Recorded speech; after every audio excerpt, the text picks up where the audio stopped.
Welcome to It Takes Two. I'm Blair. I'm Chris. And today we'll be talking about Love During Lockup, Season 5, Episode 30. I think this is the last episode in this series. Yes.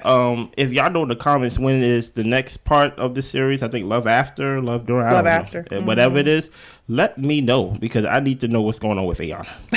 All right? You ready, Blair? I'm ready. Let's go. Andrew and Candice. Yeah. Candice gets her hair and makeup done. Mm-hmm. Apparently, this is an appointment that Andrew booked 2 months before and already paid. So she decided she's still going to go to the appointment, get her hair and makeup done to make herself feel good. Andrew is at the apartment, and the last night was tough for him because he was alone. Yeah. And he is just trying to figure out what's next for their relationship. Crazy. Candice thinks he's needy. The plan for her is for Andrew to go to New Jersey. She's going to stay in Vegas with the truck. With the truck. Candice calls her PO and asks if she can stay at the apartment. Mm-hmm. And she tells him that she'll be staying there with her fiance, who will be responsive to the PO if they have any questions. So it's funny because now that I know y'all seen the show, so now I get to jump forward and jump back, right? Okay. Because I always thought that was weird, but once we see who she ended up with, she needed someone who was not a felon, because she said he's clean, he's not a felon, things like that. She needed someone who can basically vouch for her, basically be her, what's that called? Guardian, okay. Basically, that she could stay in the apartment, but technically she didn't want to be with him. Okay. And things like that. So he ends up calling Candice and he's asking, so I need to call this PO. And pretty much he's just like, well, yeah, like if you're going to still let me stay in the apartment, then I need you to call the PO. And he says, okay. And she says, so are you going to let me stay at the apartment? He says, yeah, you can have the apartment, the truck, we stay together. She says, without any conditions, can I stay at the apartment? Pretty much, whether we're together or not. She'll be in contact with him because she may or may not be there when he leaves. And he's saying, well, I would like to see you before I go back to New Jersey. Ain't gonna happen. She said, I think it's best not. We got to let some of these emotions die down. So he is going to leave the key to the apartment in the truck so that way she can get into the apartment. What do you think about this scene? He also said to her that he will stand by her always. What do you think about this scene? Andrew, get a clue, my guy. I was just like, you're over here talking about staying together. And she's just like, I ain't talking about that. I'm talking about the apartment, sir. Talk about a city girl. I'm just like, Candice is draining this man dry. So yeah, and I don't feel sorry for him. Yeah. I don't feel sorry for him at all. Hey, listen here. This may seem kind of mean, but I come with benefits. When I'm not in the picture, my benefits are not in the picture either. Right? So I don't even understand why he let her keep the truck, why he let her keep the apartment. You're not there. Oh, I did it out of love. No. I am love. Right? And if I'm not there, my benefits are not there either. But that's just how I feel about it. Well, he's happy that he spoke to Candice. She's still wearing the ring. They're still engaged. So he feels good about that. Oh, okay. And when we talked to Candice in the interview, she says, look, all these gifts, all this stuff, I mean, it's too good to let go. Well, Andrew writes a goodbye letter to Candice before he leaves the apartment. He says that in his head, they're on a break, but they're still committed to each other. It's just not the right time. She's feeling overwhelmed. Yeah. Well, 3 months later, we see Candice in a car riding with somebody. So it's not the truck, it's a car riding with somebody, talking about she's so happy that this is how things are meant to be. They just got married. And it is not Andrew. I was hoping it was Andrew. It's a guy named Ismail. They met before they got to prison, and then they were in prison at the same time. When she got out, she messaged him immediately. And once he responded and she saw that there was a future for them, everything else was a wrap. Wow. Talking about Andrew was a wrap. Yeah. So they got married because she's on parole. And in order for two felons to be around each other and one is on parole, you have to be married. Yeah. So she tells him with the other guy, talking about Andrew, she did whatever she had to do to get what she needed. Basically telling him, don't worry, I'm not into this guy. Like, I'm not feeling him. Like, it was not that deep. This was a total different Candice I've seen. Listen here. Remember when they were trying to hold hands in the car? She was like, I need time. Yeah. I need time. She was almost basically hugging the whole right side of his body, basically, while he was driving. Yeah. Well, Andrew wants to get something in a card that she gave him tattooed on his body. That was weird. Yeah. Candice says that there is no need to end the long distance fairy tale for Andrew. Basically, I'm going to keep sucking you dry. You know, and Ishmael, his name is Ishmael, right? He's in on it, I think, and he's like, "Hey, look, he's basically supplying both of our lives." I'm just like, is Ishmael living in the apartment too? I would not be surprised. Probably driving that truck and everything. Well, she wants to just focus on the person in front of her and not worry about anything else. So, and then when we get to the end, when we see like the end credits of the couples, we see that Andrew did end up ending the lease on the apartment and taking the truck back. And I'm just like, finally, Andrew. But goodness gracious, it took you a lot of money to get there. Yeah. So, and who knows what hole you in. And then she ends the relationship on the phone. She's like, yeah, I think it's over. Yeah. I'm happy he got at least some dignity to be like, I'm breaking the lease and I'm taking the truck back. Right. And I'm taking the apartment back. But she still kept the ring. I'm only going to say she keeps the ring because I think he don't want to see her. Yeah, you know and I think she's probably going to pawn it. So. Yeah. Well, then we've got Teenie and Rob. Oh, boy. This is where we saw Teenie hop up out that car, run into Rob, not looking left or right or making sure her baby's not getting hit by no cars coming in the parking lot or nothing. She is gone. And the baby's right behind her. Yeah. So she runs into his arms. His son runs into his arms. And immediately I was just like, why the son and Rob wearing the same outfit? Was that planned? They look cute. I was like, was this on purpose? It was just a thought. It's just a thought. It's nasty work. I ain't gonna hold you. Well, he is really happy to be out. The son is happy that there is going to be another man in the house. Yeah. And he is looking forward. Rob is looking forward to spending time with his kids and being involved in their lives. Moving on to Ayonna and Jamahl. Did you think that when he got out, they was affectionate towards each other? Do you think it was a little bit too much in front of the kid? No, I didn't feel like it was too much. Oh, okay. I didn't. Did you? Yeah. You did? Yeah. I just thought they were like kissing. I didn't think it was too much. They was making out. He straight was grabbing on her behind and all that stuff in front of her son. Maybe I was taking notes. Yeah. Okay, yeah. I just thought they just kissed a couple times. No. They was making out. Even when they got in the car, like he was making out with her. To where he was like, ew.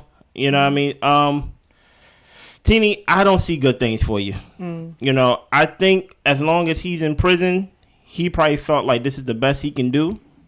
But now he gonna be out in the real world, and I think he gonna see a lot of options that he's gonna be able to have. And that is something he spoke to, is that there's going to be a lot more temptations out of the prison, and I feel like he will succumb to some of those. Yeah, so for sure. Well, we've got Ayonna and Jamahl. Okay. Ayonna served her 15 days, so she's out of jail, and she is walking along the road because she's waiting for her grandma to come pick her up. Oh my goodness. So she did get a message from Jamahl that morning, and she is just so excited to when she can finally get to speak to him. So she ends up calling her grandma and asking her, where you at? Yeah. Grandma just got off work. She's going to pick up the grandbaby, and then she's going to go to pick up Ayonna. So basically, relax. Okay? Man. Sit down somewhere and chill while I finish up what I need to do. Imagine getting out of jail and you're like, hey, where you at? Like I said, I was going to be out by 2:00 this afternoon, and then the person that's supposed to be picking you up is like, well, you on my time, I'm not on your time. And if you wouldn't have did what you did, you shouldn't have been in there. And I'm like, all right. And grandma's like, she was like, I don't need you, you need me. And I'm just like, I'm getting out of jail today. Like, I would think someone would be out there waiting on me, but that actually is a good thing in my opinion. I think Ayonna needs that reality shot, even though she ain't see it, right? That even when you got out of jail, no one didn't take off work that day. Nope. No one didn't make sure that they planned their day around you. What's going to happen is, this was only 15 days. If you mess up, because you're on probation for 4 years, if you mess up and you have to go to jail for a more longer period of time than 15 days, what's going to happen is life is going to continue. Life is going to go on. And people is not going to be waiting on you hand and foot because you decide to be high, or like you decide to be drunk driving, or you decide to act out, or it just... That was a good reality kick that the grandmother, I think, attempted to give, but Ayonna is kind of like, she's kind of like immune to like reality. The girl is dense. Yeah. Like she lives in her own world, you know. But that is, man, truth be told, I probably would have had to tell my child, you gotta find your way home. Mm-hmm. You gotta find your way home. Yeah, I ain't driving all the way out there. Yeah. Or at least you gotta wait till I get off work. But what? And then I like to work out after work, and then I like to shower after work, and then I got to eat my dinner. Now you being vindictive. No, because you're not going to mess up my routine. That's doing a bit much. Okay, I just said wait till I get off of work. Okay, I get off of work at 4:00 in the morning. Okay, that's all I'm saying. Okay, that's all I'm saying.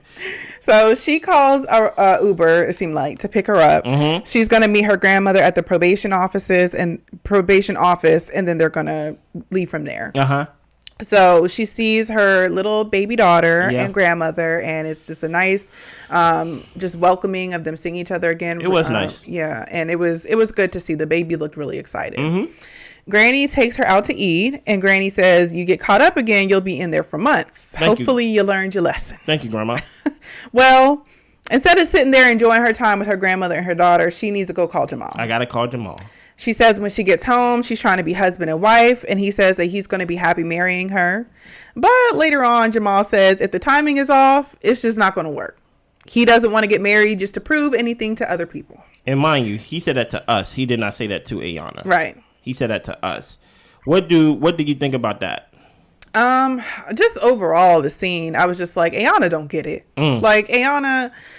Hopefully probation is going to keep her on the straight and narrow, but I really think that she's going to mess up on her probation. Really? I really do. Like, because she over here talking about they want me to go to jail because I was high while driving. Yeah. Yes. Yes, Ayonna, yes. So I don't think she gets it. And even just her priorities of, like, the first person she really wants to talk to on the phone is Jamahl. I'm just like...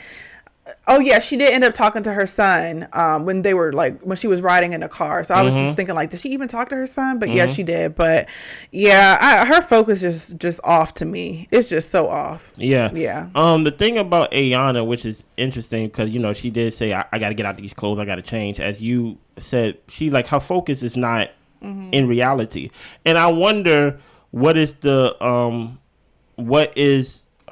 do her probation entails, because sometimes depending on like the sentence and things like that, some probation officers make you say you have to have a job, and if you don't have a job you will be in violation of your probation. Yeah. So hopefully everything works out with her. Things like that, like granted the job that she had, I'm sure she could go back to. You get what I'm saying? It wasn't anything that was of that, but she put herself in a position to where she will have basically someone looking over her shoulder for the next 4 years. And hopefully that makes her a better person, a better parent. You get what I'm saying? But we will see. We will see. Yeah. Joey and Michael. Yeah. Joey actually goes to visit Michael in person. Yeah. He wants to hear that Michael is done with drugs, and there's a possibility he might end the relationship today if Michael isn't in the right headspace. Why do you want to hear that from me today while you come visit me in prison? Michael's going to tell you anything you want to hear, Joey. Come on now. I don't know what Joey's thinking about, man. Yeah, so they took a photo together when we see Joey get out, and Joey is so happy. He's this is our picture we took together. He said the meeting went really well, and Joey sees that Michael is ready to change. Mm-hmm. Well, Michael, talking to us, says that he loves Joey, but he's worried about being in a monogamous relationship and how boring that sounds. Wow. And the thing about this, too, is we've heard Michael before talk about how just going to work and going about a regular life is boring to him. He likes to keep things spicy, and that's how he ends up in jail. So I really don't know if Michael is really and truly ready to change, but I guess Joey's going to wait around and find out. The problem with Joey is that when they show his credits at the end, they said his mother made a full recovery. So I feel like that epiphany about life is gone. You know, that whole thing about like what really matters is gone because mom is right back to normal. Yeah. And one thing Michael said while he was talking to Joey, he said like Joey he didn't want to kiss me or something like that. He wasn't really touchy. It's like, but he's shy. I wonder if Joey's like scared to be gay or something like that. Like you're in a gay relationship with this man. And I would think, especially with Michael, every time he calls, he asks you to send him something, to show him something, that when Michael see you in person, I would have thought that you would have been, more affectionate. But you coming there basically asking dumb questions like, are you going to do drugs? Because if you go do drugs, I'm going to end the relationship right now. Michael going to be like, no, I'm not going to do drugs. like, I don't know what Joy was looking for. Mm-hmm. And then you don't even know when Michael getting out. Mm-hmm. He told us it could be 6 years from now. Who knows? Right. Well, Rick and Samantha. Rick meets up with his niece. Oh, boy. He's not wearing his wedding ring. Rick looked like he's gone through it. Yeah. So apparently it's been 6 weeks since they've gotten married. Yeah. He says that she's not able to work and she's going to just end up relying on what he makes with his pension. Wow. And he says his pension is fine for himself, but it's not enough to take care of 2 people. Mm-hmm. And if she's contributing, then it's our money. But really, it's my money because she's not contributing anything. Yeah. And the niece is pretty much telling him, I told you so. Like, I told you not to send her no money. I told you not to put nothing on her books. And here you are in this situation. Like, uncle, like, come on.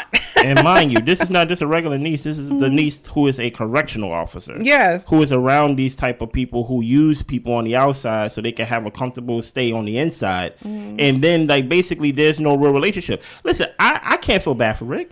It's almost as if it's like he's just a day and $1 short. It's like, oh, now you get it 6 weeks after we've been telling you for months. Like, you knew she wasn't going to work, but you was in love. You knew she wasn't going to work when she asked you to buy all those vitamins, when like she asked you to buy all these things for her, things that she need. And now when she basically said, I'm going to be an entrepreneur, you're like, no, this is not going to work for me. And okay. No, go ahead. And they even touch on how Rick was kind of like a ladies' man, and the niece was kind of like were or still are. Well, Samantha feels something is off, and she thinks that he's been cheating. Maybe.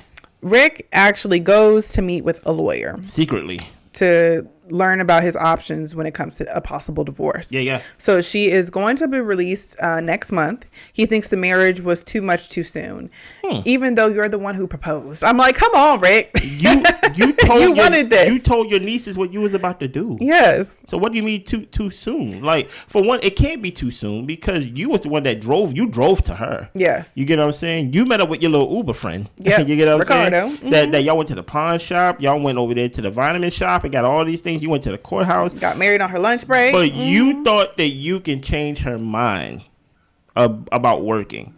This woman said, I'm not working. It just is what it is. You already got a pension. You already got all these things. Oh, yeah, I need you to basically uproot your life and come down here too, where it's probably more expensive. He's like, wait a minute. I already got my ex-wife taking a good percentage of my pension out.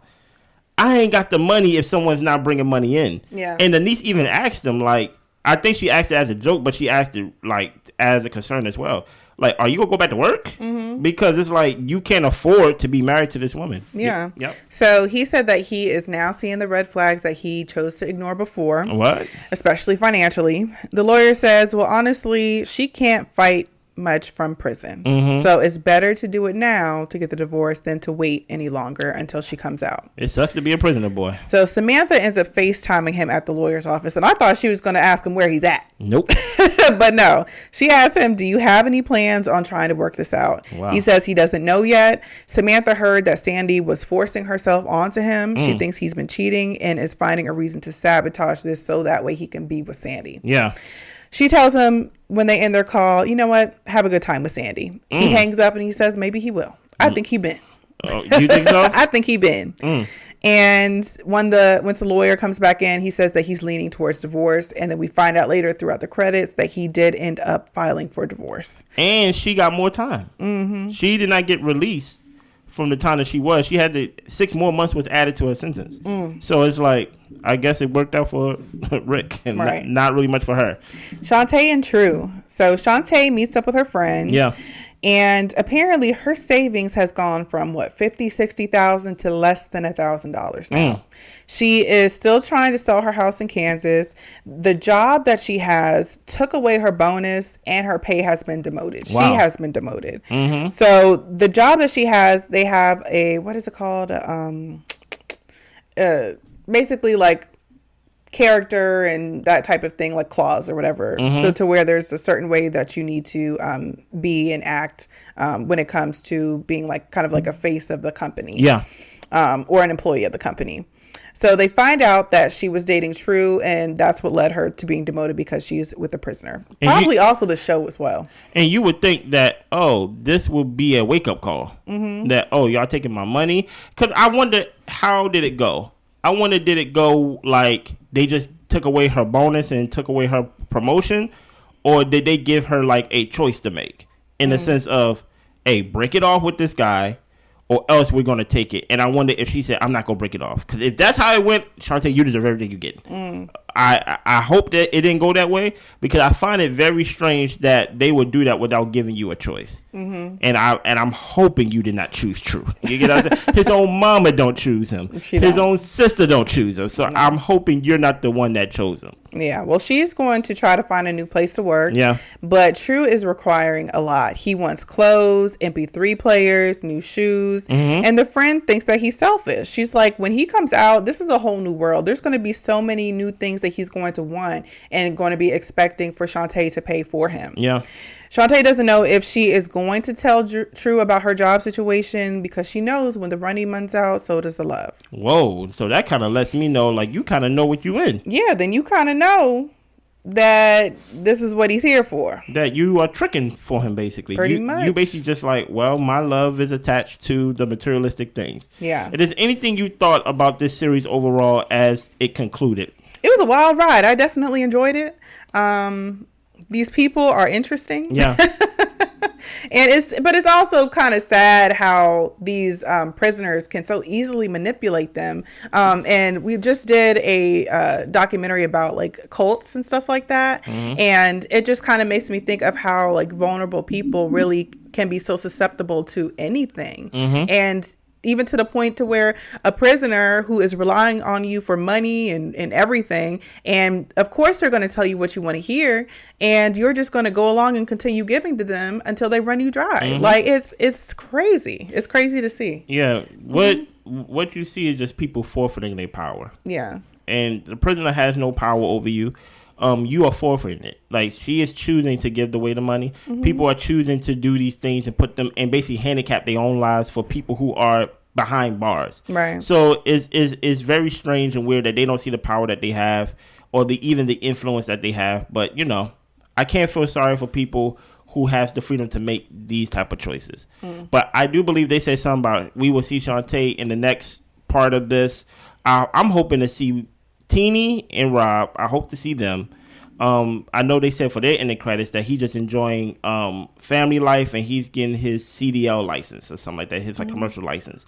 I want to see them. I think we're going to see Shantae and True. I do believe them saying that. I need to see Ayonna. Yeah. I need to know where she at. And I hope she's not in jail. I hope she's out of trouble. I hope she's really turning a new leaf. You get what I'm saying? Anything else? That's it. Y'all be good. Bye.